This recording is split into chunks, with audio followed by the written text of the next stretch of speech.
Good morning, students. Today we are going to start a new topic, that is nitrogen cycle. So let's get started.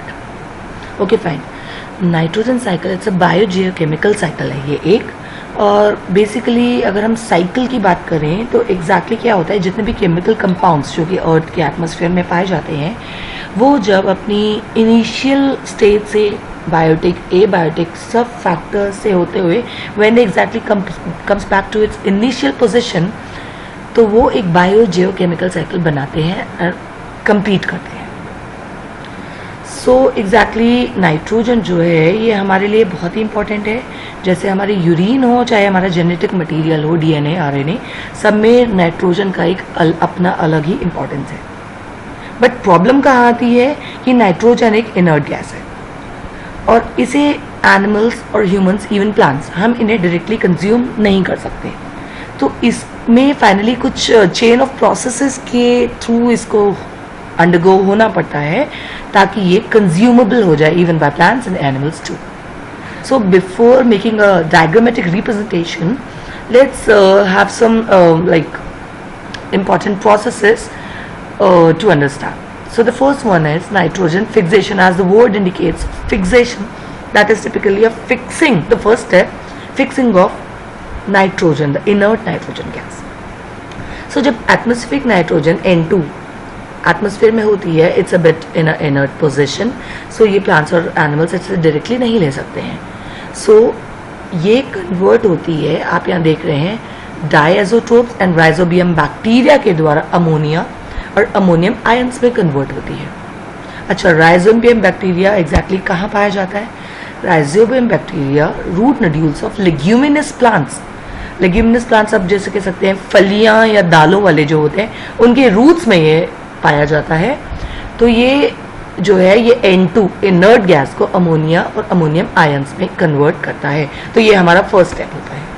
Second step जो है वो है nitrification. अच्छा, ये step from nitrogen fixation onwards ये हमारा soil में हो रहा है. So just make sure you remember, nitrogen inert gas atmosphere का जो फर्स्ट स्टेप हो रहा है सॉइल में हो रहा है, that is nitrogen fixation. Second step nitrification है, ये again it's happening in the soil. जितने भी नाइट्रीफाइंग बैक्टीरियाज होते हैं सॉइल में, उनके प्रेजेंस में होती है, और इसमें अमोनियम और अमोनियम आयंस जो होते हैं, they are converted into nitrite NO2- and nitrate NO3- in the presence of bacteria Nitrosomonas and Nitrobacter. This is our second process. The third one is, अब आपने assimilation में देखा कि हमारे जितने भी ऑर्गेनिक कंपाउंड्स थे, हमारा ammonia, ammonium, nitrite and nitrate, अब ये बन चुके हैं. अब ये डायरेक्टली प्लांट्स और एनिमल्स के द्वारा कंज्यूम किए जाएंगे और प्लांट्स और एनिमल्स प्रोटीन्स बनाएंगे. सो taking up of all these organic compounds by plants and animals to make plant and animal proteins further is called an assimilation, and this is our third step. The fourth one is ammonification. As the word itself indicates, ammonification, ammonia बन रहा है.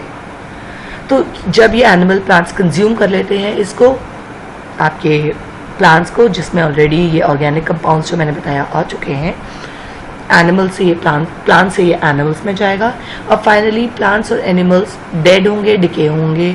तो dead और decay होने के बाद ये further CH3NH2 जो आपको दिख रहा है, ये जो है दोबारा अमोनिया में कन्वर्ट हो जाता है. अब ये अमोनिया में कन्वर्ट हो जाता है क्यों? क्योंकि सॉइल में कुछ फंगाई और बैक्टीरिया होते हैं जो एज अ डिकम्पोजर्स काम करते हैं. अब ये जो अमोनिया सॉइल में है, या तो ये फर्दर बाकी प्लांट्स के द्वारा यूज अप किया जा सकता है, और it remains as such. The last process in the chain is denitrification. अच्छा, denitrification as word indicate, it is the reciprocal of nitrification. इस प्रोसेस में नाइट्रेट जो है वो डायरेक्टली नाइट्रोजन में कन्वर्ट हो जाता है. कैसे? अब जो सॉइल है जिसमें डीनाइट्रिफाइंग बैक्टीरियाज है, उन्हें पानी तो इनफ मिलता है, मगर सॉइल के अंदर उन्हें ऑक्सीजन नहीं मिलता है. तो व्हाट दे डू इज, जो नाइट्रेट्स होते हैं उनका O2 मॉलिक्यूल जो होता है वो ऑक्सीजन को कंज्यूम कर लेते हैं. वहाँ पे कंप्लीटली एनारोबिक कंडीशंस होती हैं, तो वो इसे यूज अप कर लेते हैं. बचता क्या है फिर? Nitrogen N2. ये डायरेक्टली एटमॉस्फेयर में अगेन रिलीज हो जाता है और अगेन नाइट्रोजन के रिलीज से आपकी जो बायोजियोकेमिकल साइकिल होती है वो कंप्लीट हो जाती है. So let's summarise it with a diagrammatic representation so it will be easy for you guys to get it. Yes students, so सबसे पहले नाइट्रोजन जो कि एटमॉस्फेयर में प्रेजेंट होती है, ये मैंने आपको बताया, जो टर्मिनोलॉजीज मैंने आपको अभी एक्सप्लेन करी थी उसी के अकॉर्डिंग है. फर्स्ट स्टेप हमारा होता है नाइट्रोजन फिक्सेशन का, जो कि मैंने आपको बताया नाइट्रोजन फिक्सिंग बैक्टीरियाज होते हैं, डायज़ोटोप्स और राइजोबियम. ये आपकी जो इनर्ट फॉर्म में नाइट्रोजन होती है उसको अमोनिया और अमोनियम में कन्वर्ट करते हैं. ये जो प्रोसेस है ये लैंड में हो रही है, सॉइल में हो रही है, लैंड में प्रॉपर. ये हमारी फर्स्ट प्रोसेस कंप्लीट होती है. Then let's move on to the second process. जो हमारी सेकेंड प्रोसेस है, जैसे कि मैंने वो भी आपको एक्सप्लेन कर दी थी, नाइट्रिफिकेशन हमारी सेकेंड प्रोसेस है. और ये होती है दो बैक्टीरियाज, नाइट्रोसोमोनास एंड नाइट्रोबैक्टर के प्रेजेंस में. इसमें जो हमारा अमोनिया और अमोनियम आयंस है ये नाइट्राइट और नाइट्रेट में कन्वर्ट हो जाते हैं.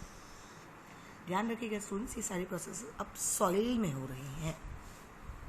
अब इसके बाद आपकी फर्स्ट और सेकंड प्रोसेस हो चुकी है. आपकी जो थर्ड प्रोसेस है, हमें थर्ड प्रोसेस पड़ी थी एसिमिलेशन. मैंने आपको बताया था ये अब जितने भी कंपाउंड्स बन चुके हैं ऑर्गेनिक कंपाउंड्स, ये अब डायरेक्टली प्लांट्स के द्वारा कंज्यूम कर लिए जाते हैं. और यहाँ मैं प्लांट बना देती हूँ so that will be easy for you to get it.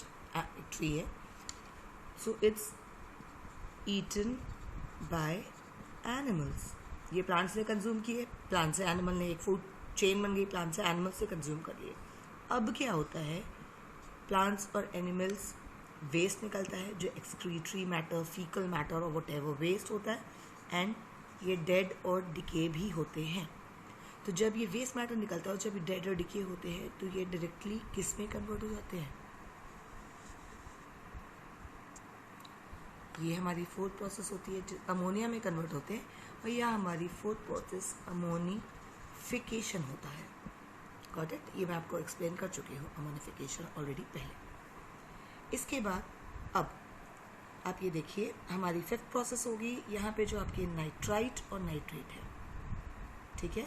अंदर सॉइल में कुछ डीनाइट्रीफाइंग बैक्टीरियाज भी होते हैं, क्योंकि सॉइल में वाटर तो plenty of water is available है बट ऑक्सीजन नहीं होता है. वहाँ टिपिकल एनएरोबिक कंडीशंस होती हैं. तो वहाँ पे ये डीनाइट्रीफाइंग बैक्टीरियाज क्या करते हैं, इसको कंज्यूम करते हैं, ऑक्सीजन को, ऑक्सीजन नाइट्रेट का ऑक्सीजन मॉलिक्यूल कंज्यूम कर लेते हैं. तो बचता क्या है आपका N2. तो यहाँ पे एनएरोबिक कंडीशंस होती हैं. फाइन, ये मैं ऐसे डॉटेड में बताती हूँ जो लास्ट वन. और यहाँ पे डी नाइट्रीफाइंग बैक्टीरिया प्रेजेंट होते हैं जो आपके नाइट्रेट को ऑक्सीजन कंज्यूम मॉलिक्यूल कंज्यूम करके नाइट्रेट में, तो यहाँ आपकी एक साइकिल कंप्लीट हो जाती है. इसके अलावा एक चीज़ और मैं आपको बताना चाहूँगी कि जो हमारे थंडर और लाइटनिंग होती है वो भी कई बार डायरेक्टली, जब लाइटनिंग होती है तो वो अमोनिया और नाइट्रेट डायरेक्टली सॉइल में प्रोवाइड करता है. तो स्टूडेंट्स आप देख रहे हैं कैसे हम नाइट्रोजन, एटमॉस्फेरिक नाइट्रोजन शुरू हुए बायोटिक और एबायोटिक फैक्टर्स से होते हुए वापस एटमॉस्फेयर में नाइट्रोजन गई. तो ये प्रोसेस कंटिन्यू होती रहेगी एंड फाइनली हमारी nitrogen biogeochemical cycle, that is nitrogen cycle, complete होती है. Thank you, have a good day.